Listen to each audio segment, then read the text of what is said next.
ਵਾਹਿਗੁਰੂ ਜੀ ਕਾ ਖਾਲਸਾ ਵਾਹਿਗੁਰੂ ਜੀ ਕੀ ਫਤਿਹ। ਮੈਂ ਤੁਹਾਡੀ ਹੋਸਟ ਨੀਲਮ ਕੌਰ ਤੇ ਮੈਂ ਟੀਵੀ 84 ਦੇ ਸਾਰੇ ਦਰਸ਼ਕਾਂ ਤੇ ਸਰੋਤਿਆਂ ਦਾ ਦਿਲੀ ਸਵਾਗਤ ਕਰਦੀ ਹਾਂ ਪ੍ਰੋਗਰਾਮ ਸੱਚੋ ਸੱਚ ਵਿੱਚ, ਜਿਹੜੇ ਇਸ ਪ੍ਰੋਗਰਾਮ ਨਾਲ ਦੇਸ਼ਾਂ ਵਿਦੇਸ਼ਾਂ ਤੋਂ ਜੁੜ ਚੁੱਕੇ ਨੇ। ਖਾਲਿਸਤਾਨ ਫੇਅਰ ਸੈਂਟਰ ਦੇ ਸੰਚਾਲਕ ਡਾਕਟਰ ਅਮਰਜੀਤ ਸਿੰਘ ਜੀ ਰੋਜ਼ਾਨਾ ਦੀ ਤਰ੍ਹਾਂ ਸਟੂਡੀਓ ਵਿੱਚ ਮੇਰੇ ਨਾਲ ਸ਼ਾਮਲ ਨੇ। ਆਉਣਾ ਮਿਲ ਕੇ ਅੱਜ ਦੇ ਅਹਿਮ ਇਸ਼ੂਜ਼ ਉੱਪਰ ਗੱਲਬਾਤ ਕਰਦੇ ਹਾਂ।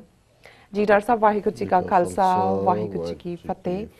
जी डॉक्टर साहब जी आया नूं प्रोग्राम सच्चो सच विच बहुत मेहरबानी जी। डॉक्टर साहब अज 13 फरवरी 2018 2 फगन नानकशाही संमत 500 अनाजादा दिन है। तो डॉक्टर साहब प्रोग्राम शुरू करने तो पहला असीं अपने दर्शकों ते ਸਰੋਤਿਆਂ ਨੂੰ हमेशा इतना दस दईए व्यूअर्स, जे तुसीं हक सच इंसाफ ते पैरा दिन दा एक चैनल TV 84 ਨੂੰ देखना चाहते हो तो तुसीं देख सकते हो Spectrum cable, RCN cable, Bell Fibe cable in Canada, roku, Jadoo box, शावा, फेसबुक, ग्लोबल स्ट्रीपिंग दी ऐप राहीं, TV 84 ਦੀ ਐਪ ਰਾਹੀਂ online streaming and IP box ਤੇ ਤੁਸੀਂ TV 84 ਨੂੰ ਦੇਖ ਸਕਦੇ ਹੋ। ਵਿਊਅਰਸ, ਜੇ ਤੁਸੀਂ TV 84 ਨਾਲ ਜਾਂ ਪ੍ਰੋਗਰਾਮ ਸੱਚੋ ਸੱਚ ਨਾਲ ਫੇਸਬੁੱਕ ਰਾਹੀਂ ਜੁੜੇ ਹੋ ਤਾਂ ਇਸ ਨੂੰ ਵੱਧ ਤੋਂ ਵੱਧ ਲਾਈਕ ਕਰੋ ਤੇ ਸ਼ੇਅਰ ਕਰੋ। And one thing more, TV 84 ਦੀ ਜੋ ਈਮੇਲ ਆਈਡੀ ਹੈ ਉਹ ਐਕਟਿਵ ਹੋ ਗਈ ਹੈ। ਤੁਸੀਂ ਵੱਧ ਤੋਂ ਵੱਧ ਸਾਨੂੰ ਈਮੇਲਸ ਭੇਜੋ। ਤੁਹਾਡਾ ਬਹੁਤ ਬਹੁਤ ਸ਼ੁਕਰੀਆ। ਈਮੇਲ ਐਡਰੈਸ ਹੈਗਾ ਹੈ SOS@tv84.tv। Thank you so much ਜੀ ਡਾਕਟਰ ਸਾਹਿਬ। ਪ੍ਰੋਗਰਾਮ ਦੇ ਸ਼ੁਰੂ ਵਿੱਚ ਅਸੀਂ ਜੋ ਅੱਜ ਦਾ ਪਹਿਲਾ ਟੌਪਿਕ ਉਸ ਤੇ ਵਿਚਾਰ ਕਰੀਏ। ਅਸੀਂ ਆਪਣੇ ਦਰਸ਼ਕਾਂ ਤੇ ਸਰੋਤਿਆਂ ਨਾਲ ਸਾਂਝ ਪਾਉਣਾ ਚਾਹੁੰਦੇ ਹਾਂ ਕਿ ਜਿਸ ਤਰ੍ਹਾਂ ਕਿ ਤੁਹਾਡਾ ਰਾਈਟ ਅਪ ਜੋ ਲਾਸਟ ਵੀਕ ਦਾ ਸੀ, ਜੋ ਐਡੀਟੋਰੀਅਲ ਸੀ ਕੈਨੇਡੀਅਨ ਪ੍ਰਧਾਨ ਮੰਤਰੀ ਨੂੰ ਮਿਲਣ ਲਈ ਹਿੰਦੂਤਵੀ show boy captain Amarinder Singh ਗੋਡਿਆਂ ਪੰਨੇ, ਉੱਥੇ ਵਿਊਜ਼ ਆਏ ਨੇ ਸਾਡੇ ਕੋਲ 52.2K ਐਂਡ ਸ਼ੇਅਰਸ ਹੋਏ ਨੇ 463 ਐਂਡ ਕਮੈਂਟਸ ਨੇ 81। ਅਸੀਂ ਸਾਰੇ ਆਪਣੇ ਦਰਸ਼ਕਾਂ ਤੇ ਸਰੋਤਿਆਂ ਦਾ ਬਹੁਤ ਬਹੁਤ ਧੰਨਵਾਦ ਕਰਦੇ ਹਾਂ ਜੀ ਡਾਕਟਰ ਸਾਹਿਬ। ਦੇਖੋ, ਅਸੀਂ ਅਕਸਰ ਜਦੋਂ RSS ਜਾਂ BJP ਦੀ ਸਰਕਾਰ ਇਹਨਾਂ ਦੀ ਸਮੁੱਚੀ ਵਿਚਾਰਧਾਰਾ ਆਈਡੀਓਲੋਜੀ ਜੀ ਇਸ ਦੀ ਗੱਲ ਕਰਦੇ ਹਾਂ, ਔਰ ਇਹ ਨਹੀਂ ਕਿ ਵੀ ਹੁਣ ਅਸੀਂ ਸ਼ੁਰੂ ਕੀਤਾ ਹੈ। TV 84 ਤਾਂ ਪਿਛਲੇ 5 ਸਾਲ ਤੋਂ ਹੋਂਦ 'ਚ ਆਇਆ, ਲੇਕਿਨ ਪਿਛਲੇ ਆਲਮੋਸਟ 30 ਸਾਲ ਤੋਂ ਜਦੋਂ ਤੋਂ ਮੈਂ ਵੀਕਲੀ ਕਾਲਮ ਔਰ ਐਡੀਟੋਰੀਅਲ ਚੜ੍ਹਦੀ ਕਲਾ ਦੀ ਸ਼ੁਰੂਆਤ ਕੀਤੀ ਲਿਖਣ ਦੀ, ਲਗਾਤਾਰਤਾ ਨਾਲ ਅਸੀਂ ਇਹ ਕਿਹਾ ਕਿ ਜਿਹੜਾ RSS ਹੈ ਇਹਦਾ ਸਾਰਾ ਮਾਡਲ ਔਰ ਅਲਟੀਮੇਟਲੀ ਪਾਵਰ ਕੈਪਚਰ ਕਰਨ ਦਾ ਤੌਰ ਤਰੀਕਾ ਪਲੈਨਿੰਗ ਉਹੀ ਹੈ ਜੋ 1920 'ਚ ਨਾਜ਼ੀ ਪਾਰਟੀ ਦੀ ਸੀ, ਜਦੋਂ ਕਿ 1930 'ਚ ਫਿਰ ਹਿਟਲਰ ਦੇ ਫਾਰਮ ਦੇ ਵਿੱਚ ਉਹਨਾਂ ਨੇ ਪਾਵਰ ਹਥਿਆਈ। ਕਿਵੇਂ ਉਹਨਾਂ ਨੇ ਫਾਈਨਲ ਚੋਣਾਂ ਤੋਂ ਪਹਿਲਾਂ ਜਿਹੜੀ ਉਹਨਾਂ ਦੀ ਬਰਲਿਨ ਦੇ ਵਿੱਚ ਪਾਰਲੀਮੈਂਟ ਬਿਲਡਿੰਗ ਸੀ ਉਹਨੂੰ ਆਪ ਸਾੜਿਆ, ਪਰ ਬਲੇਮ ਜਿਹੜਾ ਉਹ ਕਮਿਊਨਿਸਟਾਂ ਨੂੰ ਕੀਤਾ, ਔਰ ਫਿਰ ਕਿਵੇਂ ਇੱਕ ਟੈਰਰ ਕ੍ਰੀਏਟ ਕਰਕੇ ਉਹਨਾਂ ਨੇ ਜਿਹੜਾ ਸਾਰੇ ਦੇਸ਼ ਦਾ ਜਿਹੜਾ ਸਿਸਟਮ ਹੈ ਉਸ ਨੂੰ ਕਾਬੂ ਕੀਤਾ, ਔਰ ਫਿਰ ਉੱਥੇ ਕੀ ਜਿਪਸੀਜ਼ ਦੇ ਨਾਲ, ਯਹੂਦੀਆਂ ਦੇ ਨਾਲ, ਫਿਜ਼ੀਕਲੀ ਹੈਂਡੀਕੈਪਡ ਦੇ ਨਾਲ, ਮੈਂਟਲੀ ਹੈਂਡੀਕੈਪਡ ਦੇ ਨਾਲ ਵਿਦਿਨ ਜਰਮਨੀ ਕੀ ਹੋਇਆ, ਔਰ ਉਸ ਤੋਂ ਬਾਅਦ ਹਿਟਲਰ ਦੇ ਐਂਬੀਸ਼ਨ ਨੇ ਕਿਵੇਂ ਦੂਸਰੇ ਸੰਸਾਰ ਜੰਗ ਦੀ ਸ਼ੁਰੂਆਤ, ਕਿਵੇਂ ਉਹਨੇ ਯੂਰਪ ਦਾ ਵੱਡਾ ਹਿੱਸਾ ਜਿਹੜਾ ਉਹ ਆਕੂਪਾਈ ਕਰਨਾ ਸ਼ੁਰੂ ਕੀਤਾ, ਔਰ ਉਸ ਚੋਂ 1939 ਦੇ ਵਿੱਚ ਫਿਰ ਫਾਈਨਲੀ ਦੂਸਰਾ ਸੰਸਾਰ ਯੁੱਧ ਉਸ ਦੀ ਸ਼ੁਰੂਆਤ ਹੋਈ, ਜਿਹੜਾ ਲਗਭਗ 5 ਸਾਲ ਚੱਲਿਆ, ਔਰ ਉਹਦੇ 'ਚ ਕਰੋੜਾਂ ਫੌਜੀ ਸਿਵਿਲੀਅਨਸ ਮਾਰੇ ਗਏ, ਔਰ ਉਸ ਦਾ ਐਂਡ ਹੀਰੋਸ਼ੀਮਾ ਨਾਗਾਸਾਕੀ ਦੇ ਉੱਤੇ ਅਮਰੀਕਾ ਵੱਲੋਂ ਜਿਹੜਾ ਜਾਪਾਨ ਦੇ 2 ਵੱਡੇ ਸ਼ਹਿਰ ਸਨ ਐਟਮ ਸੁੱਟਣ ਤੋਂ ਬਾਅਦ ਇਸ ਦਾ ਅੰਤ ਹੋਇਆ ਜੀ। ਔਰ ਸਾਡਾ ਹਮੇਸ਼ਾ ਹੀ ਇਹ ਕਹਿਣਾ ਰਿਹਾ ਕਿ ਅੱਜ ਜਿਵੇਂ ਭਾਰਤ ਨੂੰ ਉਹ ਤਾਂ ਵੇਚਦੇ ਹੀ ਨੇ ਜਿਵੇਂ ਨਾਜ਼ੀਆਂ ਨੇ ਵੇਚਿਆ ਸੀ, ਉਹਨਾਂ ਦਾ ਜਰਮਨ ਦਾ ਨਾਂ socialist republic of Germany C. Hitler ਕੋਈ ਫੌਜੀ ਜਰਨਲ ਨਹੀਂ ਸੀ ਜਿਹਨੇ ਕਿ ਕੋਈ ਕੂ ਕਰਕੇ ਜਿਹੜੀ ਆ ਪਾਵਰ ਲਈ ਸੀ, ਉਹ ਵੋਟਾਂ ਦੇ ਨਾਲ ਹੀ ਬਣਿਆ ਸੀ। ਪਰ ਅਲਟੀਮੇਟਲੀ ਜੋ ਕੁਝ ਫਿਰ ਉਸ ਵੋਟਾਂ ਦੇ ਥੱਲੇ ਨਾਜ਼ੀ ਰਜੀਮ ਨੇ ਜੋ ਕੁਝ ਕੀਤਾ ਔਰ ਕਿਵੇਂ ਕਰੋੜਾਂ ਮੌਤਾਂ ਲਈ ਉਹ ਜ਼ਿੰਮੇਵਾਰ ਹੋਇਆ, ਇਸ ਤੋਂ ਬਾਅਦ ਇਹ ਨਾਰਾ ਨਿਕਲਿਆ ਸੀ ਕਿ ਨੈਵਰ ਅਗੇਨ, ਕਿ ਅਸੀਂ ਦੁਬਾਰਾ ਨਹੀਂ ਹੋਣ ਦੇਵਾਂਗੇ। ਪਰ ਅੱਜ ਅਸੀਂ ਦੇਖ ਰਹੇ ਹਾਂ ਕਿ 1 ਬਿਲੀਅਨ 300 ਮਿਲੀਅਨ ਦਾ ਮੁਲਕ, ਜਿੱਥੇ ਹਰ ਦੁਨੀਆ ਦਾ 6ਵਾਂ ਬੰਦਾ ਉੱਥੇ ਵਸਦਾ ਹੈ, ਉਹੀ ਵਿਚਾਰਧਾਰਾ ਨਾਜ਼ੀਆਂ ਦੀ ਲਗਭਗ ਅਸੀਂ ਦੇਖਦੇ ਹਾਂ ਕਿ 90-95 ਸਾਲ ਬਾਅਦ ਇਹੀ ਨਹੀਂ ਮੁੜ ਕੇ ਸੁਰਜੀਤ ਹੋਈ ਹੈ। ਜਨਮ ਤਾਂ ਇਸ ਵਿਚਾਰਧਾਰਾ ਦਾ 1920 'ਚ ਹੀ ਹੋ ਗਿਆ ਸੀ RSS ਡਾਕਟਰ ਹੈਡਗਵੇਅਰ ਨੇ, ਪਰ ਹੁਣ ਉਹਨਾਂ ਨੇ ਪੋਲੀਟੀਕਲ ਪਾਵਰ ਕਿਵੇਂ ਕੈਪਚਰ ਕੀਤੀ, ਔਰ ਕਿਵੇਂ ਫਿਰ ਜਿਵੇਂ ਨਾਜ਼ੀਆਂ ਦੇ ਨਾਜ਼ੀ ਪਾਰਟੀ ਦੇ ਵਿਜੀਲਾਂਟੇ ਗਰੁੱਪ ਸੀ, ਉਹ ਅੱਗ ਵੀ ਲਾਉਂਦੇ ਸੀ, ਮਾਰ ਕੁਟਾਈਆਂ ਵੀ ਸੀ, ਖੌਫ ਡਰ ਔਰ ਇਸ ਕਿਸਮ ਦਾ ਡਰ ਪੈਦਾ ਕੀਤਾ ਹੋਇਆ ਸੀ ਸਕੂਲਾਂ ਦੇ ਵਿੱਚ ਐਜੂਕੇਸ਼ਨ ਸਿਸਟਮ ਕਿ ਬਹੁਤ ਵਾਰ ਬੱਚੇ ਜਾ ਕੇ ਉਹਨਾਂ ਦੇ ਨਾਜ਼ੀ ਹੈੱਡਕੁਆਰਟਰ ਤੇ ਆਪਣੇ ਮਾਪਿਓ ਦੀ ਐਕਟੀਵਿਟੀ ਜਿਹੜੀ ਆ ਉਹ ਰਿਪੋਰਟ ਕਰਦੇ ਸੀ ਔਰ ਬੱਚਿਆਂ ਦੀਆਂ ਸ਼ਿਕਾਇਤਾਂ ਦੇ ਉੱਤੇ ਔਰ ਉਹਨਾਂ ਨੇ ਇਸ ਕਿਸਮ ਦਾ ਵੈਜ ਬਣਾ ਦਿੱਤਾ ਸੀ ਕਿ ਬੱਚਿਆਂ ਦੇ ਅੰਦਰ ਉਹ ਸੂਡੋ ਨੈਸ਼ਨਲਿਜ਼ਮ ਭਰਿਆ ਸੀ ਕਿ ਤੁਹਾਡਾ ਜਰਮਨ ਮੁਲਕ ਔਰ ਇਹ ਆ। ਉਹਨਾਂ ਨੂੰ ਲੱਗਦਾ ਸੀ ਵੀ ਸਾਡੇ ਮਾਪਿਓ ਜੇ ਹਿਟਲਰ ਜਾਂ ਨਾਜ਼ੀ ਪਾਰਟੀ ਦੇ ਖਿਲਾਫ ਕੁਝ ਬੋਲ ਰਹੇ ਨੇ ਤੇ ਜਰਮਨੀ ਦੇ ਨਾਲ ਗੱਦਾਰੀ ਕਰ ਰਹੇ ਨੇ। ਬਿਲਕੁਲ। ਔਰ ਐਗਜ਼ੈਕਟਲੀ ਉਹ ਮਾਹੌਲ ਸਿਰਜਿਆ ਹੋਇਆ ਔਰ ਜਿਵੇਂ ਨਾਜ਼ੀ ਪਾਰਟੀ ਦੇ ਜਿਹੜੇ ਵਲੰਟੀਅਰ ਸਨ ਉਹ ਪੂਰੇ ਤਰੀਕੇ ਨਾਲ ਕਵਾਇਤ ਕਰਦੇ ਸੀ, ਉਹਨਾਂ ਦਾ ਜਿਹੜਾ ਸੈਲਿਊਟ ਹੈ ਹਿਟਲਰ ਵਾਲਾ, ਹਥਿਆਰਾਂ ਦੀ ਟ੍ਰੇਨਿੰਗ ਔਰ ਉਹ ਇੱਕ ਜਦੋਂ ਤੱਕ ਉਹਨਾਂ ਦੇ ਕੰਟਰੋਲ 'ਚ ਪੂਰੀ ਜਰਮਨੀ ਦੀ ਤਾਕਤ ਨਹੀਂ ਆਈ, ਜਦੋਂ ਕਿ ਉਹਨਾਂ ਦੇ ਕੋਲ ਮਿਲਟਰੀ, ਫਿਰ ਤਾਂ ਉਹ ਨਾਜ਼ੀ ਪਾਰਟੀ ਔਰ ਮਿਲਟਰੀ ਦਾ ਜਿਹੜਾ ਹੈ ਉਹ ਉਹਨਾਂ ਦਾ ਫਰਕ ਹੀ ਮਿਟ ਗਿਆ ਸੀ। ਸੋ ਉਹ ਵੀ ਪੂਰੇ ਤਰੀਕੇ ਨਾਲ ਜਿਹੜਾ ਹੈ ਉਹਨਾਂ ਨੇ ਉਸ ਆਪਣੀ ਆਰਮ ਨੂੰ ਜਿਹੜੀ ਕਿ ਉਹਨਾਂ ਦੀ ਆਰਮਡ ਗਰੁੱਪ ਸੀ ਉਹਨੂੰ ਉਹਨਾਂ ਨੇ ਬਿਲਡ ਕੀਤਾ ਸੀ ਜਿਹਨੂੰ ਉਹ ਯੂਜ਼ ਕਰਦੇ ਸੀ ਜਿਵੇਂ ਕਿ RSS ਕਰਦੇ ਜੀ। ਪਰ ਹੁਣ ਕਿਸ ਹੱਦ ਤੱਕ ਮੋਹਨ ਭਾਗਵਤ RSS ਦਾ ਇਸ ਵੇਲੇ ਚੀਫ ਹੈ ਜਿਹੜਾ ਬੀਜ ਹੈਡਗਵੇਅਰ ਨੇ ਬੀਜਿਆ ਔਰ ਗੋਡੀ ਕੀਤੀ, ਖਾਦ ਪਾਈ ਗੋਲਵਲਕਰ ਨੇ ਔਰ ਕਈ ਵਿਚਕਾਏ ਆਏ, ਉਹ ਭਾਵੇਂ ਰਾਜੂ ਭਈਆ ਸੀ, ਰਜਿੰਦਰ ਸਿੰਘ ਜਾਂ ਸੁਦਰਸ਼ਨ ਸੀ ਪ੍ਰੋਫੈਸਰ ਜਾਂ ਦੂਜੇ, ਲੇਕਿਨ ਅੱਜ ਜਿਹੜਾ ਉਸ ਦਾ ਫਲ ਹੈ ਉਸ ਨੂੰ ਮੋਹਨ ਭਾਗਵਤ ਮੁਖੀ ਹੋਣ ਦੇ ਨਾਤੇ ਅੱਜ ਉਹ ਮੋਸਟ ਪਾਵਰਫੁਲ ਪਰਸਨੈਲਿਟੀ ਹੈ ਕਿਉਂਕਿ ਉਹਦੀ ਮਰਜ਼ੀ ਨਾਲ ਪ੍ਰਾਈਮ ਮਿਨਿਸਟਰ ਬਣਦਾ ਹੈ, ਜੱਜਾਂ ਦੀਆਂ ਨਿਯੁਕਤੀਆਂ ਤੱਕ ਵੀ ਇਹਨਾਂ ਦੀ ਮਰਜ਼ੀ ਹੈ ਔਰ ਕੋਈ ਵੀ ਜਿਹੜਾ ਡਿਸੀਜਨ ਹੈ ਈਵਨ ਹੁਣ ਗੋਵਿੰਦਾਚਾਰੀ RSS ਦਾ ਆਈਡੀਆਲੋਗ ਹੈ ਉਹਦੇ ਥੱਲੇ ਇੱਕ ਕਮੇਟੀ ਸਾਇਲੈਂਟਲੀ ਕੰਮ ਕਰ ਰਹੀ ਹੈ ਕਿ ਕਿਵੇਂ ਭਾਰਤੀ ਕਨਸਟੀਟਿਊਸ਼ਨ ਨੂੰ ਬਦਲਣਾ ਹੈ, ਉਸ ਵਿਚਲਾ ਸੈਕੂਲਰਿਜ਼ਮ ਕਿਵੇਂ ਕੱਢਣਾ ਹੈ, ਆਰਟੀਕਲ 370 ਕਿਵੇਂ ਤੋੜਨਾ ਹੈ, ਮੁਸਲਿਮ ਪਰਸਨਲ ਲਾਅ, ਕ੍ਰਿਸਚੀਅਨ, ਜ਼ੋਰੈਸਟਰੀਅਨ ਇਹ ਕਿਵੇਂ ਤੋੜਨੇ ਨੇ, ਉਹ ਸਾਰੇ ਦੇ ਉੱਤੇ ਉਹ ਕੰਮ ਕਰ ਰਹੇ ਨੇ, ਉਸ ਨੂੰ ਵੀ ਅਸੀਂ ਡਿਸਕਸ ਕਰਾਂਗੇ ਜੀ। ਲੇਕਿਨ ਜਿਹੜਾ ਇਹ ਓਪਨਿੰਗ ਸਬਜੈਕਟ ਮੈਂ ਲਿਆ ਪਿਛਲੇ ਦਿਨਾਂ 'ਚ ਮੁਜ਼ੱਫਰਪੁਰ 'ਚ ਮੋਹਨ ਭਾਗਵਤ ਨੇ ਇੱਕ ਜਿਹੜਾ ਪਬਲਿਕ ਮੀਟਿੰਗ ਨੂੰ ਐਡਰੈਸ ਕਰਦਿਆਂ ਕਿਹਾ, ਉਹਨੇ ਕਿਹਾ ਕਿ ਵੀ ਜੇ ਜੰਗ ਹੋਈ ਤੇ ਫੌਜ ਨੂੰ ਤਾਂ ਤਿਆਰ ਹੁੰਦਿਆਂ 6-7 ਮਹੀਨੇ ਲੱਗਣਗੇ ਪਰ ਸਾਡੇ ਜਿਹੜੇ RSS ਵਲੰਟੀਅਰਸ ਔਰ ਸਾਡੇ ਡਿਸਿਪਲਿਨਡ ਸੋਲਜਰ ਨੇ ਅਸੀਂ 3-4 ਦਿਨਾਂ ਦੇ ਵਿੱਚ ਉਸ ਜੰਗ ਦੇ ਲਈ ਤਿਆਰ ਹੈ ਜੀ। ਹੁਣ ਇਸ ਸਟੇਟਮੈਂਟ ਨੇ ਚਾਰ ਚਫੇਰੇ ਜ਼ਾਹਰ ਹੈ ਵੀ ਆਪੋਜੀਸ਼ਨ ਕਾਂਗਰਸ ਜਾਂ ਦੂਜੀ ਅਦਰਵਾਈਜ਼ ਬਾਈ ਐਂਡ ਲਾਰਜ ਜਿਹੜੇ ਹਿੰਦੂਤਵਾ ਦੇ ਏਜੰਡੇ ਤੇ ਨਹੀਂ ਬੋਲਦੇ ਔਰ ਇਹ ਸਟੇਟਮੈਂਟ ਉਸ ਪੀਰੀਅਡ 'ਚ ਆਈ ਜਦੋਂ ਆਲਰੇਡੀ ਜੰਮੂ ਦੇ ਇੱਕ ਕੈਂਪ ਦੇ ਉੱਤੇ ਜਿੱਥੇ ਕਿ ਪੂਰਾ ਫੋਰਟੀਫਾਈਡ ਕੈਂਪ ਸੀ 3-4 ਕਸ਼ਮੀਰੀ ਖਾੜਕੂਆਂ ਨੇ ਅਟੈਕ ਕੀਤਾ ਔਰ 7 ਸੋਲਜਰ 6 ਪਹਿਲਾਂ ਫਿਗਰ ਆ ਰਹੀ ਸੀ ਸ਼ਾਇਦ 5 ਸੋਲਜਰ ਤੇ ਇੱਕ ਸਿਵਿਲੀਅਨ ਹੁਣ ਇੱਕ ਫੌਜੀ ਦੀ ਹੋਰ ਲਾਸ਼ ਮਿਲੀ ਹੈ ਜਿਹਦੇ ਚੋਂ 4 ਕਸ਼ਮੀਰ ਦੇ ਹੀ ਰਹਿਣ ਵਾਲੇ ਨੇ। ਸੋ 7 ਸੋਲਜਰਸ ਦੀਆਂ ਅਜੇ ਉਹਨਾਂ ਦੀਆਂ ਬਾਡੀਜ਼ ਜਿਹੜੀਆਂ ਨੇ ਉਹ ਲੱਭੀਆਂ ਜਾ ਰਹੀਆਂ ਸੀ ਔਰ ਇਸ ਤੋਂ ਪਹਿਲਾਂ ਕਸ਼ਮੀਰ ਵੈਲੀ ਦੇ ਵਿੱਚ ਜਦੋਂ ਹੁਣ ਨੰਬਰ ਆਉਂਦਾ ਕਿ ਹੰਡਰਡਸ ਆਫ ਇੰਡੀਅਨ ਸੋਲਜਰ ਜਿਹੜੇ ਨੇ ਇਸ ਪੀਰੀਅਡ 'ਚ ਮਾਰੇ ਜਾ ਚੁੱਕੇ ਨੇ ਲਾਈਨ ਆਫ ਕੰਟਰੋਲ ਤੇ ਜੋ ਚੱਲ ਰਿਹਾ। ਹੁਣ ਉਸ ਸਾਰੇ 'ਚ ਜਦੋਂ ਕਿ ਅਸੀਂ ਭਾਵੇਂ ਫੌਜੀ ਜਿਹੜਾ ਆਰਮੀ ਮੈਨ ਹੈ ਉਹ ਇੱਥੋਂ ਦਾ ਹੋਏ ਭਾਰਤ ਦਾ ਹੋਏ ਪਾਕਿਸਤਾਨ ਉਹ ਤਾਂ ਡਿਊਟੀ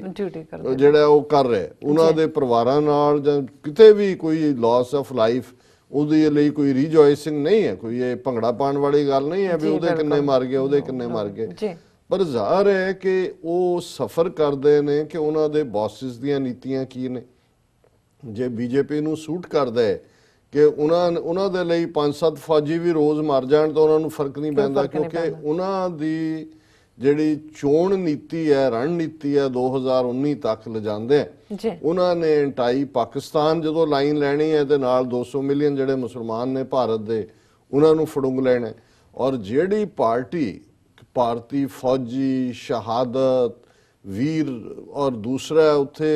ਭਾਰਤ ਦੇ ਵਿੱਚ ਜਿਨ੍ਹਾਂ ਨੇ ਇਹ ਮਾਹੌਲ ਸਿਰਜਿਆ ਹੋਏ ਕਿ ਫੌਜ ਦੇ ਖਿਲਾਫ ਕੁਝ ਵੀ ਕਹਿਣਾ। ਹੁਣ ਉਹ ਇੱਕ ਓਮਪੁਰੀ ਕਿ ਕੌਣ ਮਰ ਗਿਆ ਉਹਨੇ ਇੱਕ ਵਾਰੀ ਹਾਲਾਂਕਿ ਉਹ ਬੜਾ ਪੈਟਰੀਓਟਿਕ ਸੀ, ਉਹਨੇ ਕਿਤੇ ਜਿਹੜਾ ਆਫ ਸਾਈਡਡ ਜਿਹਾ ਕਮੈਂਟ ਕਰਤਾ, ਉਹਨੇ ਕਿਹਾ ਜੇ ਮਰ ਰਹੇ ਨੇ ਫੌਜੀ they are paid for it ਕਿ they decided to join the army, ਔਰ ਉਹਦੇ ਪਿੱਛੇ ਇੰਨੀ ਬੁਰੀ ਤਰ੍ਹਾਂ ਪਏ, ਉਹਦੇ ਸਿਰ ਦਾ ਇਨਾਮ ਰੱਖਤਾ, ਇਵੈਂਚੁਅਲੀ ਉਹ ਨੱਕ ਰਗੜ ਕੇ ਛੁੱਟਿਆ ਸੀ। ਮਤਲਬ ਇੱਕ ਪਾਸੇ ਤਾਂ ਉਹ ਮਾਹੌਲ ਸਿਰਜਿਆ ਹੋਇਆ ਕਿ ਜੀ ਫੌਜ ਹੀ ਹੈ, ਫੌਜ ਤਾਂ ਬਲੀਦਾਨ ਕਰ ਰਹੀ ਹੈ ਦੇਸ਼ ਲਈ, ਪਰ ਹੁਣ ਜੇ RSS ਦਾ ਮੁਖੀ ਇਸ ਹੱਦ ਤੱਕ ਜਾ ਕੇ ਫੌਜ ਨੂੰ ਅਪਮਾਨਿਤ ਕਰ ਰਿਹਾ ਹੈ ਕਿ ਵੀ ਫੌਜ ਤਾਂ 7 ਮਹੀਨੇ 'ਚ ਵੀ ਜੰਗ ਲਈ, ਇਹਦਾ ਮਤਲਬ ਇਹ ਹੈ ਵੀ ਜਿਹੜੇ ਉੱਥੇ ਮਰ ਰਹੇ ਜਾਂ ਦੂਜੇ ਨੇ ਸਭ ਅਨਟ੍ਰੇਨਡ ਨੇ, ਔਰ ਇਹਨਾਂ ਦੇ ਉਹ ਜਿਹਨੂੰ ਟ੍ਰਿਬਿਊਨ ਨੇ ਕਿਹਾ ਕਿ ਰੋਲੀ ਪੋਲੀ ਐਂਡ ਓਵਰਵੇਟ ਜਿਹੜੇ RSS ਗੋਲ ਮਟੋਲ ਔਰ ਪੂਰੇ ਫਿੱਟੇ ਹੋਏ ਜਿਹੜੇ ਨੇ ਝੋਟੇ ਦੀ ਤਰ੍ਹਾਂ, ਇਹ ਲੜਨਗੇ ਜਾ ਕੇ ਉਹ ਵਾਰ ਹਾਰਡਡ ਆਰਮੀ। ਜਿਹੜੀ ਇੰਡੀਅਨ ਆਰਮੀ ਟ੍ਰੇਨਿੰਗ ਹੈ ਉਹ ਬ੍ਰਿਟਿਸ਼ ਪੈਟਰਨ ਦੇ ਉੱਤੇ, ਉਹ ਪਾਕਿਸਤਾਨ ਦੀ ਆਰਮੀ ਹੋਏ, श्रीलंका ਦੀ ਹੋਏ, ਬੰਗਲਾਦੇਸ਼ ਦੀ ਹੋਏ, ਔਰ ਉਹਦੇ ਤੋਂ ਬਹਿਣ ਨਹੀਂ ਦਿੰਦੇ ਨੇ ਇਹਨਾਂ ਦੇ। ਤਾਂ ਇਹ ਤਾਂ ਡਾਂਗਾ ਡੂੰਗਾ ਘੁਮਾ ਕੇ ਜਾਂ ਹੁਣ ਹਥਿਆਰਾਂ ਦੀ ਟ੍ਰੇਨਿੰਗ ਦੇ ਨਾਲ ਇਸ ਕਿਸਮ ਦਾ ਇਹਨਾਂ ਨੇ ਆਪਣਾ ਇੱਕ ਬੋਸਟਿੰਗ ਵੀ ਹੈ ਇਹਦੇ 'ਚ। ਲੇਕਿਨ ਇਹ ਗੱਲ ਸਾਬਤ ਕਰਦੀ ਹੈ ਕਿ ਅੱਜ ਹੁਣ ਇੰਡੀਅਨ ਆਰਮੀ ਦੁਨੀਆ ਦੇ ਵਿੱਚ ਇੱਕ mighty powerful army equipped with weapons, ਸਭ ਤੋਂ ਵੱਡਾ ਖਰੀਦਾਰ ਹਥਿਆਰਾਂ ਦਾ ਭਾਰਤ ਹੈ। ਨੰਬਰ ਉਹਨਾਂ ਦਾ 2 ਮਿਲੀਅਨ ਹੈ, 2.5 ਮਿਲੀਅਨ, ਕਿਉਂਕਿ ਹੁਣ ਉਹਨਾਂ ਨੇ ਬਾਰਡਰ ਫੋਰਸਿਸ ਹੀ ਇੰਨੀਆਂ ਕੁ ਬਣਾ ਦਿੱਤੀਆਂ ਨੇ। ਜੇ ਰੈਗੂਲਰ ਆਰਮੀ ਮਿਲੀਅਨ 1.5 ਮਿਲੀਅਨ ਵੀ ਹੋਏ ਤਾਂ ਦੂਸਰੇ ਕੋਈ CRPF, ਕੋਈ Indo Tibetan border force, border security force ਪਹਿਲਾਂ ਹੀ ਸੀ, ਔਰ ਇੰਨੇ ਨਾਂ ਨੇ, ਕੋਈ ਗਰੁੜ ਕਮਾਂਡੋ, ਕੋਈ ਫਲਾਣੇ ਕਮਾਂਡੋ, ਕਿ 2 ਮਿਲੀਅਨ ਪਲੱਸ ਹੋਏ। ਤੇ ਜੇ ਮੋਹਨ ਭਾਗਵਤ ਇਹ ਦਾਅਵਾ ਕਰਦਾ ਹੈ ਕਿ ਇਹ ਜਿਹੜੀ ਬਿਲਕੁਲ ਇਕਵਿਪਡ ਜਿਹੜੀ ਹੈ, ਜਿਹਨੂੰ ਆਰਮ ਟੂ ਦਾ ਟੀਥ ਆਰਮੀ ਹੈ, ਇਹਦੇ ਨਾਲੋਂ ਜ਼ਿਆਦਾ ਸਾਡੇ ਜਿਹੜੇ ਨੇ ਉਹ ਅਸੀਂ ਤਾਂ 3 ਦਿਨ 'ਚ ਜੰਗ ਦੇ ਲਈ ਤਿਆਰ ਹਾਂ ਔਰ ਅਸੀਂ ਫਰੰਟ ਤੇ ਜਾ ਕੇ ਕਰਾਂਗੇ, ਫਿਰ ਇਹਦੇ ਤੋਂ ਇੱਕ ਤਾਂ ਇਹ ਸਾਬਤ ਹੁੰਦਾ ਹੈ ਵੀ ਇਹਨਾਂ ਨੇ ਕਿਸ ਹੱਦ ਤੱਕ ਜਾ ਕੇ, ਇੱਕ ਤਾਂ ਬੋਸਟਿੰਗ ਹੈ, ਇਨਸਲਟ ਹੈ ਟੂ ਦਾ ਇੰਡੀਅਨ ਆਰਮੀ ਜ਼ਾਹਰ ਤੌਰ ਤੇ ਜਿਹੜਾ ਆਪੋਜੀਸ਼ਨ ਨੇ ਕਿਹਾ, ਬਟ ਇਹਦੇ ਨਾਲ ਇਹਨਾਂ ਦੀ ਪ੍ਰੀਪੇਅਰਡਨੈਸ ਵੀ ਕਿ ਇਹ ਵਾਇਲੈਂਸ ਬਾਰਡਰ ਤੇ ਫੌਜਾਂ ਲੜਦੀਆਂ ਨੇ, ਇਹਨਾਂ ਨੇ ਕੀ ਲੜਨਾ ਹੈ, ਲੇਕਿਨ ਇਹਨਾਂ ਦੀ ਜਿਹੜੀ ਹਥਿਆਰਬੰਦ ਟ੍ਰੇਨਿੰਗ ਔਰ ਇਹਨਾਂ ਦਾ ਸੋ ਕਾਲਡ ਡਿਸਿਪਲਿਨ ਉਹ ਅਲਟੀਮੇਟਲੀ ਵਿਦਨ ਇੰਡੀਆ ਮਾਈਨੋਰਿਟੀਜ਼ ਨੂੰ ਮਾਰਨ ਲਈ ਹੈ। ਔਰ ਇਵੈਂਚੁਅਲੀ ਆਰਮੀ ਦੇ ਨਾਲ ਤਾਂ ਹੁਣ ਇਹਨਾਂ ਦਾ ਕਿਸ ਕਿਸਮ ਦਾ ਟ੍ਰੇਡ ਆਫ ਹੈ। ਕਰਨਲ ਪ੍ਰੋਤ ਜਿਹਨੇ ਮਾਲੇਗਾਂਵ ਬੰਬ ਧਮਾਕੇ, ਸਮਝੌਤਾ ਐਕਸਪ੍ਰੈਸ, ਉਹਨਾਂ ਸਾਰਿਆਂ ਦੇ ਵਿੱਚ ਸਰਵਿੰਗ ਜਿਹੜਾ ਉਹ ਕਰਨਲ ਸੀ ਇੰਡੀਅਨ ਆਰਮੀ ਦਾ ਇੰਟੈਲੀਜੈਂਸ ਦੇ ਵਿੱਚ, ਔਰ ਸ਼ਾਨੋ ਸ਼ੌਕਤ ਨਾਲ ਮੋਦੀ ਜਦੋਂ ਆਇਆ ਉਹਨੂੰ ਰਿਲੀਜ਼ ਵੀ ਕੀਤਾ। ਉਹ ਵਾਪਸ ਪੂਰਾ ਇੱਕ ਕੈਵਲਕੇਡ ਪੂਰਾ ਇੱਕ ਕੱਢ ਕੇ ਜਲੂਸ ਉਹਦਾ ਉਹਨੂੰ ਉਹਦੀ ਛਾਉਣੀ ਤੱਕ ਪਹੁੰਚਾਇਆ, ਔਰ ਉਹਨੇ ਜਿਹੜੀ ਹੈ ਆਪਣਾ ਚਾਰਜ ਲਿਆ ਜਾ ਕੇ। ਸੋ ਕੁੱਲ ਮਿਲਾ ਕੇ ਇਹ ਸਾਬਤ ਕਰਦਾ ਹੈ। ਔਰ ਇੱਕਦਮ ਜਦੋਂ ਇਸ ਦੇ ਉੱਤੇ ਆਪੋਜੀਸ਼ਨ ਹੋਈ, ਉਹਨੂੰ ਡਿਫੈਂਡ ਕੌਣ ਕਰ ਰਿਹਾ ਹੈ? ਮੋਦੀ ਦੇ 2 ਮਿਨਿਸਟਰ, ਕਿਰਨ ਰਿਜਿਜੂ ਜਿਹੜਾ ਕਿ ਮਿਨਿਸਟਰ ਆਫ ਸਟੇਟ ਹੈ ਹੋਮ ਅਫੇਅਰਸ ਦਾ, ਸੋ ਜ਼ਾਹਰ ਹੈ ਕਿ ਕੋਈ ਐਂਡ ਜੰਤ ਕੇ ਕੀ ਨਾਂ ਹੈ ਦੂਸਰੇ ਦਾ, ਸਿਵਲ ਐਵੀਏਸ਼ਨ ਦਾ ਮਿਨਿਸਟਰ ਹੈ। ਹੁਣ ਜਿਹੜਾ ਆਰਮੀ ਜਿਹੜੀ ਹੈ ਉਹ ਹੋਮ ਡਿਫੈਂਸ ਡਿਪਾਰਟਮੈਂਟ ਬੇਸ਼ੱਕ ਵੱਖਰਾ ਹੈ, ਲੇਕਿਨ ਜਦੋਂ EMPLOYE ਹੁੰਦੀ ਹੈ ਉਹ ਹੋਮ ਮਿਨਿਸਟਰੀ ਦੇ ਵਿੱਚੋਂ, ਜੇ ਸਟੇਟ ਮਿਨਿਸਟਰ ਉਹਨੂੰ ਇੰਡੀਅਨ ਆਰਮੀ ਦੀ ਪਰਵਾਹ ਨਹੀਂ ਹੈ, ਔਰ RSS ਨੇ ਜਿਹੜਾ ਇਹ ਦੋਨੋਂ ਮਿਨਿਸਟਰ ਡਿਫੈਂਡ ਕਰ ਰਹੇ ਨੇ, ਇਹ ਮੋਦੀ ਦੇ ਮਿਨਿਸਟਰ ਨੇ, ਕੋਈ RSS ਦੇ ਵਰਕਰ ਨਹੀਂ ਨੇ, ਭਾਵੇਂ ਇਹਨਾਂ ਦੀ ਸਭ ਓਰੀਜਨ ਦੋਨਾਂ ਦਾ ਹੀ RSS ਚੋਂ ਹੈ। ਉਹ ਕਹਿ ਰਹੇ ਨੇ ਨਹੀਂ ਇਹ ਜਿਹੜਾ ਉਹਨੇ 6-7 ਮਹੀਨੇ ਵਰਸਸ 3 ਦਿਨ ਕਿਹਾ, ਇਹ ਭਾਰਤੀ ਜਨਤਾ ਦੇ ਲਈ ਕਿਹਾ ਕਿ ਬਈ ਇਹ ਜਨਤਾ ਨੂੰ ਤਿਆਰ ਹੁੰਦੇ ਆ 6-7 ਮਹੀਨੇ ਲੱਗਣਗੇ ਔਰ ਅਸੀਂ 3-4 ਦਿਨ। ਉਹ ਦੂਜਿਆਂ ਨੇ ਕਿਹਾ, ਕਹਿੰਦਾ ਵੀ ਹੁਣ ਪਹਿਲਾਂ ਤਾਂ ਇਹਨਾਂ ਨੇ ਆਰਮੀ ਨੂੰ ਇਨਸਲਟ ਕੀਤਾ ਸੀ, now they have insulted the whole of the people of the country, ਸਾਰੇ ਦੇਸ਼ ਦੇ ਲੋਕਾਂ ਨੂੰ ਜਿਹੜਾ ਉਹ ਇਨਸਲਟ ਕੀਤਾ। ਬਟ ਇਹ ਪੈਟਰਨ ਸਾਬਤ ਕਰਦਾ ਹੈ ਕਿ ਇਹ ਡਾਇਰੈਕਸ਼ਨ ਕੀ ਹੈ। ਔਰ ਇਵੈਂਚੁਅਲੀ ਜਿਹੜੇ 2-3 ਬੜੇ ਅੱਛੇ ਆਰਟੀਕਲ ਇਹ ਸਾਰੇ ਮੁੱਦੇ ਦੇ ਉੱਤੇ ਆਏ, ਔਰ ਪਹਿਲਾਂ ਤਾਂ ਉਹਨੂੰ ਅੰਗਰੇਜ਼ੀ 'ਚ ਕੋਟ ਕੀਤਾ ਹੋਇਆ ਕਿ ਬਈ ਕੀ ਹੈ, ਔਰ ਇਸ ਚੋਂ ਜਿਹੜੀ CPIM ਦਾ ਲੀਡਰ ਹੈ ਇੱਕ, ਉਹਨੇ ਕਿਹਾ ਕਿ his statement exposes RSS hidden agenda to float parallel militias to wreak havoc, crush national unity. Parallel army is talking about what we have always warned against Hindu terror, CPIM leader said. ਉਹਨੇ ਕਿਹਾ ਜੀ ਆ ਜਿਹੜੀ ਉਹਦੀ statement ਹੈ ਇਹ ਦੱਸਦੀ ਹੈ ਕਿ ਪੈਰਲਲ ਮਿਲੀਸ਼ੀਆ ਕਿਵੇਂ ਫਲੋਟ ਕੀਤਾ ਹੈ ਆਰਮੀ ਦੇ ਬਰਾਬਰ, और इन्हें जिहड़ी तबाही लियानी है टू रैक हैवक और क्रश नैशनल यूनिटी। ये जिहड़ा है ये नैशनल यूनिटी नूं डिस्ट्रॉय करन दे लई जिहड़ा है इसदा रोल है। और एक शोएब डैनियल दा आर्टिकल है RSS boast that it could mobilize a militia is a sign of how violent India has become। उन्हें कहा भी ये साबित करता है कि भारत दे विच अज किस हद तक हिंसा जिहड़ी है वो घर कर चुकी है। फिर उन्होंने कहा कि भी ये जिहड़ा है जदों तुसी ओवरऑल इस सिस्टम च देखते हो for anyone concerned about the health of Indian democracy this was cold comfort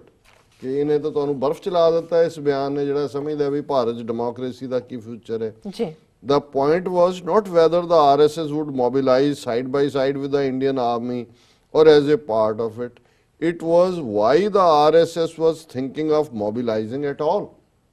उन्होंने कहा सवाल ये नहीं है भी आर्मी नूं वो ट्रेन करेगा कि वो आर्मी दे साइड ते खलोणगे कि अगे खलोणगे, पर वो मिलिटरिस्टिक एग्रैसिव लाइन दे उत्ते एग्रैशन दी लाइन ते फौजी लाइन ते RSS दा सोच ही क्यों रहा है। In a democracy, a cultural organization, which is what the RSS claim to be, doesn't make imaginary battle plans for its members। कि हुण RSS की जिहड़ी रजिस्ट्रेशन है एज ए कल्चरल ऑर्गेनाइजेशन है और गांधी दी असैसीनेशन दे लई जदों नथूराम गोडसे और सावरकर और जिहड़े हिंदू महासभा RSS आपस ही घ्यो खिचड़ी सी और पाबंदी लाई पटेल ने, जदों इन्हां तो पाबंदी चुकी गई उहदा एक क्लॉज सी कि बिल्कुल हथियारबंद ट्रेनिंग नहीं होएगी, सिर्फ ये शस्त्रां दी पूजा कर सकते हैं, नॉट कोई ट्रेन नहीं। लेकिन अज उन्होंने इन्ना क फखर है कि 2 मिलियन इंडियन आर्मी तो वो 7 महीने तैयार होएगी, इन्हां दे वॉलंटियर जिहड़े ने वो 3 दिनां दे विच तैयार होणगे। सो उन्होंने कहा कि भी ये जिहड़ी है ये तो cultural organisation waging war is strictly the job of the armed forces which operate under the command of a democratically elected government। फौज दा जरनैल डिक्लेयर नहीं करता वॉर, डेमोक्रेटिकली इलैक्टेड गवर्नमेंट करती है थले। पर यह तो उन्होंने सारा ही जिहड़ा है उन्होंने कहा कि भी ये different while there is a little danger of a local RSS branch marching off to border, Bhagwat's comment as well as clarification is a pointer to the violence that has soaked through a stand of Indian politics. ये दसदी है कि किस हद तक इस वेले भारतीय समाज हिंसा दे विच जिहड़ा वो डूब दिता गया है। Rather than expressing horror at Bhagwat flight of fantasy, the ruling Bharatiya Janata Party deployed 2 ministers to defend the RSS chief, underscoring yet again the intertwined nature of the 2 organisation. कि ये जिहड़ा उन्होंने कहा कि भी ये दस रहा फिर इस उन्होंने बड़ी उन्होंने कहा भी already the belligerent rhetoric of this sort contained in Bhagwat's speech is being reflected in action on the ground। Armed vigilante groups are now common across many parts of North and West India। कि उत्तरी ते पश्चिमी भारत विच already जिहड़े हथियारबंद इस किस्म दीयां सेना दे थल्ले वो काम कर रहे ने। They are not shy of advertising their acceptance of violence। Their very names often carry words like army। This includes Shiv सेना, सेना फौज नूं कहंदे ने भी ऑलरेडी उन्हां दियां जिहड़ियां विजिलेंटे सेनावां ने वो तां लोकां दे विच हिंसा और टैरर जिवें शिव सेना है आर्मी ऑफ शिवा जी और ये वो ने जिन्हां दा महाराष्ट्र जरूर हिंदू युवा वाहिनी हिंदू यूथ आर्मी वो भी जिहड़ी जिहदा प्रेजिडेंट स्वामी आदित्यनाथ है। फिर राजपूतां दी करनी सेना with silent support from both BJP करनी सेना कर दी है। फिर उन्होंने कहा कि भी जिवें करनी सेना ने पद्मावत फिल्म के दौरान ये सारा पार्ट किया, ये दसदा है कि भी किस हद तक ये जिहड़ी वायलेंस है ये सोसाइटी का हिस्सा बन चुकी है। फिर उन्होंने कहा कि भी ये जिहड़ा है इन्हां दा कोई फौज दे नाल कंपैरिजन बनता ही नहीं है, लेकिन इन्हां ने क्योंकि इस वेले इन्हां दे कोल पावर है और कौन फिर उन्होंने कहा the aftermath of BJP's big defeat in उन्होंने कहा भी जदों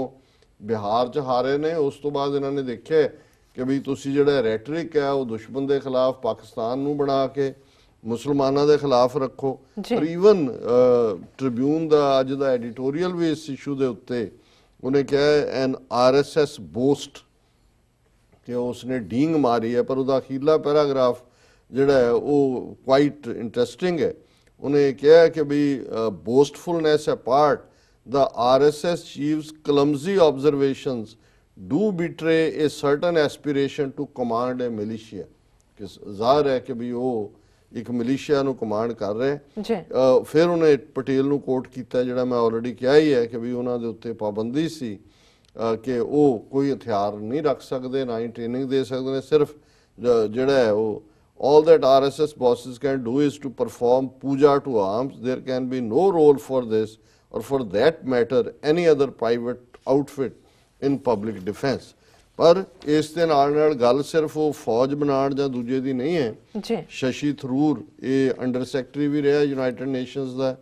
ਕਾਂਗਰਸ ਦਾ ਪ੍ਰੋਮਿਨੈਂਟ ਲੀਡਰ ਹੈ ਕੇਰਲਾ ਤੋਂ। ਇਹਨੇ ਇੱਕ ਕਿਤਾਬ ਵੀ ਲਿਖੀ ਹੈ ਇਹਨਾਂ ਦਿਨਾਂ 'ਚ, why I M A Hindu, ਜਿਹੜਾ ਸੌਫਟ ਹਿੰਦੂਤਵ ਹੈ। ਪਰ ਜਿਹੜੀ ਦਿਲਚਸਪ ਗੱਲ ਕਰਕੇ ਮੈਂ ਉਸ ਦਾ ਉਹਨੇ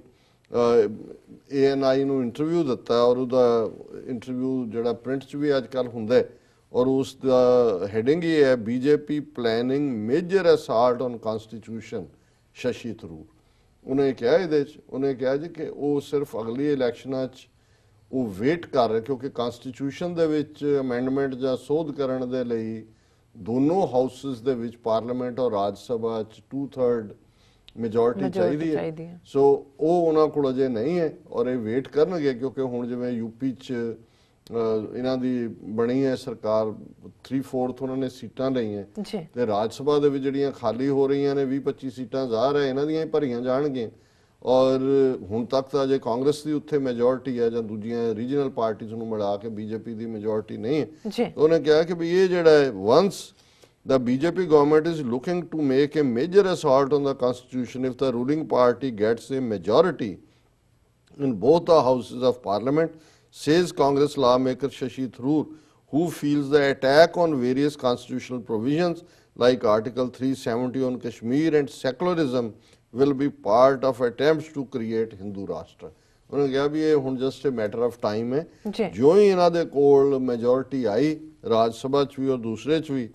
ਔਰ ਇਹ ਜਿਹੜੇ ਨੇ ਕਨਸਟੀਟਿਊਸ਼ਨ ਨੂੰ ਅਮੈਂਡ ਕਰਨਗੇ।